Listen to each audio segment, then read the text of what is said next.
எடப்பாடி பழனிசாமி தனக்கு முதலமைச்சர் பதவியை தந்தவரையே அவருக்கு நன்றியாக இருந்தாரா என்றால் இல்லை. நன்றி கற்றதனமாக பேசுகின்ற ஒரு மனிதர் இந்த அரசியலில், தமிழ்நாட்டு அரசியலில் இருக்கிறார் என்று சொன்னால் அது எடப்பாடி பழனிசாமி தான். முதலமைச்சர் பதவியை பெற்றுக்கொண்டு முதலமைச்சர் பதவியை தந்தவரையே எதையோ பார்த்து குறைக்கிறது நான் சொல்ல முடியாது, சொல்லக்கூடாது. அந்த நிலைக்கு ஒரு பண்பாடு இல்லாத ஒரு ஆள் நான் செய்த மிகப்பெரிய அரசியல் தவறு என்ன என்று சொன்னால், தமிழகத்தை இந்தியாவிலே முதல்நிலை முன்னிலை மாநிலமாக உருவாக்கி காட்டுவேன். ராமநாதபுரம் மாவட்டம், தூத்துக்குடி மாவட்டம், சிவகங்கை மாவட்டம், விருதுநகர் மாவட்டம், மதுரை மாவட்டம், திண்டுக்கல் மாவட்டம், தேனி மாவட்டம், திருநெல்வேலி மாவட்டம் போன்ற பின்தங்கிய தொழில் வளர்ச்சியில் பின்தங்கிய மாவட்டங்களுக்கு இந்தியாவில் தொழில் வளம் நிறைந்த மாநிலங்கள் முதல் வரிசையிலும் இரண்டாவது வரிசையிலும் இருக்கிறது நம்முடைய தமிழ்நாடும் மகாராஷ்டிரா மாநிலமும். அந்த வகையில் கடந்த 3 ஆண்டுகளாக நிதி கமிஷனால் பரிந்துரைக்கப்பட்ட நம்முடைய தமிழகத்திற்கு 40% பணி நிதி தர வேண்டும். ஆனால் மத்திய அரசு தந்தது 4% தான். என்ன கொடுமை பாருங்கள். இதனால் தான் நம்முடைய தலைவர் அவர்கள், நீங்கள் நிதி தந்தாலும் சரி, தரவில்லை என்றாலும் சரி, என் மக்களுக்கு மாநிலத்தினுடைய சொந்த நிதி ஆதாரத்தினை கொண்டு என்னால் அறிவிக்கப்பட்ட மக்கள் நல திட்டங்களுக்கும் உங்களால் அறிவிக்கப்பட்ட திட்டங்களுக்கும் சேர்த்தே நான் நிதி தந்து தமிழகத்தை இந்தியாவிலே முதல்நிலை முன்னிலை மாநிலமாக உருவாக்கி காட்டுவேன். நீங்கள் என்ன அச்சுறுத்தல் தந்தாலும் தமிழகம் தலை குனியாது.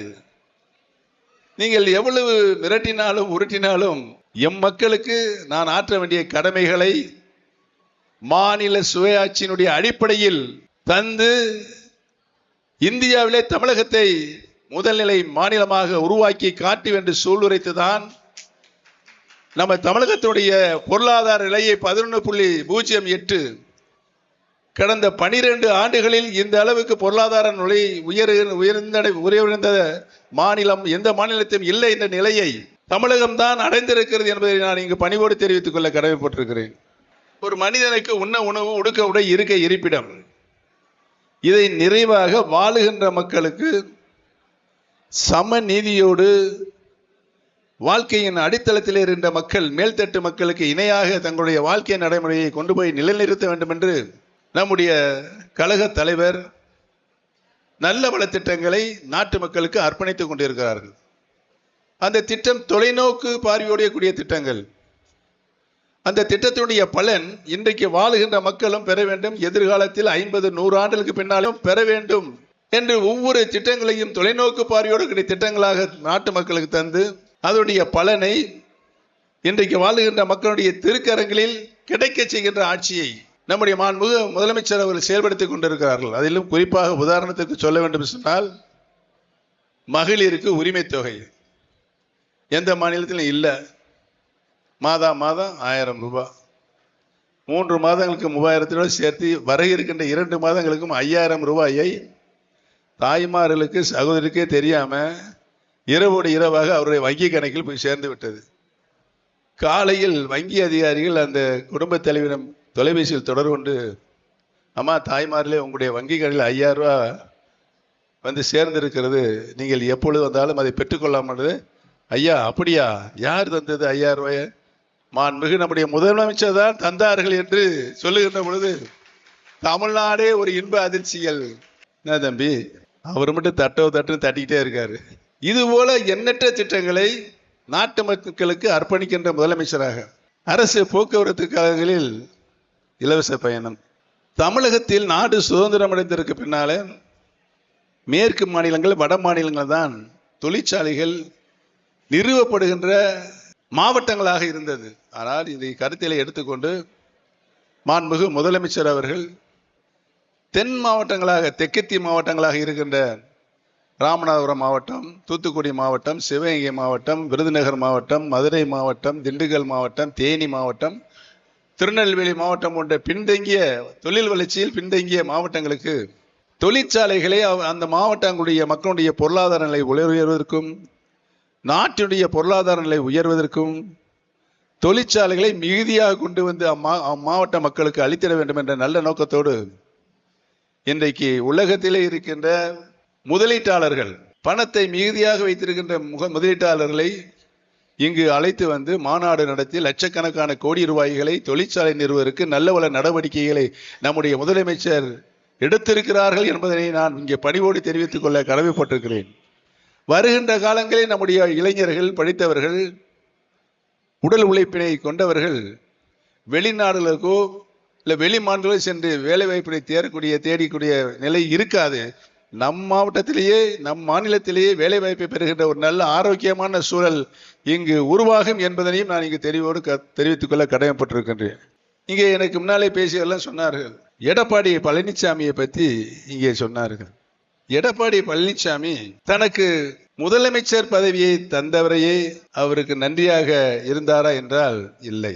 நான் உங்களால் முதலமைச்சர் ஆகவில்லை என்று நன்றி கற்றதனமாக பேசுகின்ற ஒரு மனிதர் இந்த அரசியலில், தமிழ்நாட்டு அரசியலில் இருக்கிறார் என்று சொன்னால் அது எடப்பாடி பழனிசாமி தான். தமிழக மக்கள் அனைவரும் அவர் எப்படி பதவியை பெற்றார் என்றால் ஊர்ந்து ஊர்ந்து ஊர்ந்து போய் காலை தொட்டு முதலமைச்சர் பதவியை பெற்றுக்கொண்டு முதலமைச்சர் பதவியை தந்தவரையே எதையோ பார்த்து குறைக்கிறது, நான் சொல்ல முடியாது, சொல்லக்கூடாது, அந்த நிலைக்கு ஒரு பண்பாடு இல்லாத ஒரு ஆள் நான் செய்த மிகப்பெரிய அரசியல் தவறு என்ன என்று சொன்னால், பழனிசாமி 4.5 வருடம் தமிழகத்தினுடைய முதலமைச்சராக இருப்பதற்கு நான் தந்த ஆதரவினால் தான் அவர் இருந்தார் என்பதனை கூட மறந்து,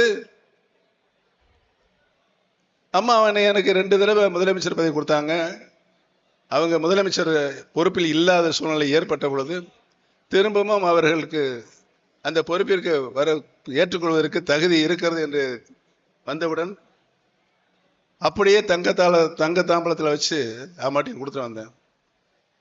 மீண்டும் சின்னம்மாவில் தான் இவருக்கு முதலமைச்சர் பதவி கொடுத்தாங்க. என்ன நடந்தது?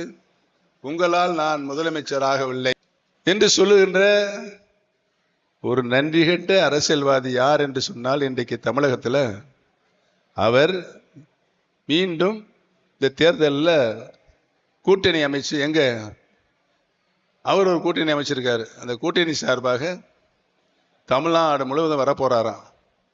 அப்படித்தான் 2021 தேர்தல் அறிவிச்சோன்னு இவர் வந்து தேர்தல் பிரச்சாரத்துக்கு போயிட்டார். நம்ம பத்திரிகை தொலைக்காட்சி நபர்லாம் நம்ம தளபதியை பார்த்து, ஐயா எடப்பாடி பழனிசாமி தேர்தல் பிரச்சாரத்துக்கு போயிட்டாரு, நீங்க எப்போ போக போறீங்கன்னு கேட்டாங்க.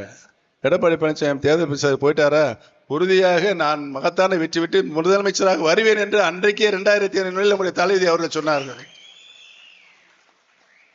ஏனென்று சொன்னால் எடப்பாடி பழனிசாமி கழக நிரந்தர அனைத்து இந்திய அன்னார முன்னேற்ற கழகத்துக்கு நிரந்தர பொதுச் செயலாளர் மாண்புமிகு அம்மாவில் இருந்த போது நிரந்தர பொதுச் செயலாளர் மாண்புமிகு அம்மாவில் தான் என்று பொதுக்குழுவில் தீர்மானம் போட்டதை தூக்கி எறிந்துவிட்டு தனக்குத்தானே பொதுச்செயலாளர் பட்டம் சுட்டி கொண்டு வர இருக்கின்ற தேர்தலை எதிர்நோக்கி இருக்கின்ற நான் தான் முதலமைச்சர் வேட்பாளர் அறிவிக்க வேண்டும் என்று சர்வாதிகாரமாக தன்னுடைய அடிமைகள்லாம் வச்சு பேச வைத்து அவர் பொதுச் செயலாளர் ஆனார். முதலமைச்சர் அவர்தான் என்று அறிவிக்கை செய்து தேர்தலை சந்தித்தார். எத்தனை தேர்தல்?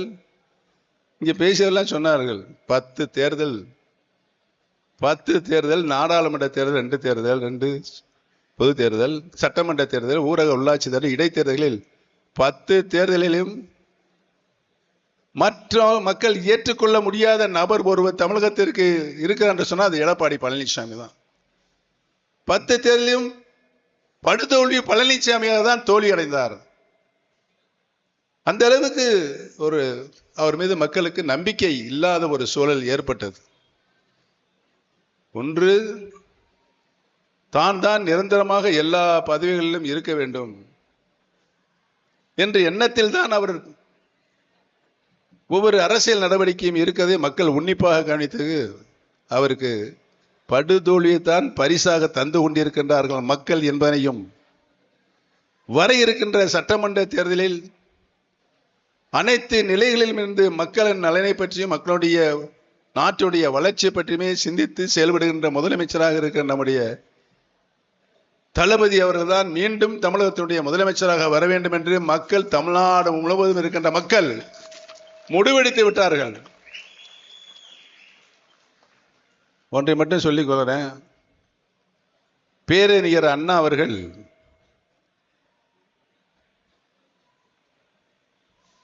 முத்தமிழறிஞர் கலைஞர் அவர்கள், புரட்சி தலைவர் எம்ஜிஆர் அவர்கள், மாண்புமிகு அம்மா அவர்கள் இன்றைக்கு